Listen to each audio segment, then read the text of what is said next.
When an 80-year-old man married a 20-year-old girl, the whole town was talking about it. A year later, the husband brought his wife to the maternity hospital. After the young mother gave birth safely, the midwife came out to congratulate the father on his firstborn and asked, "How did you manage to do it at your venerable age?"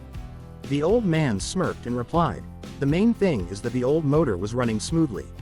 A year later, the couple showed up at the maternity hospital again. And this time the same midwife came out to congratulate the happy father on the birth of the second baby and again asked the same question. To which the old man proudly replied, "The main thing is that the old motor is always working." Another year later, the same thing happened again.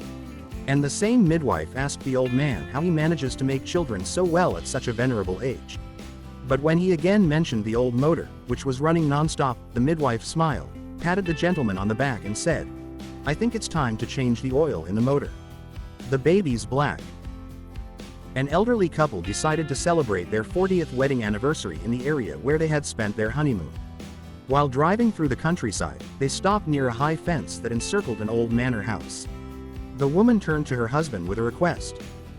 "Darling, can we do now what we did with you here 40 years ago?" The husband stopped the car.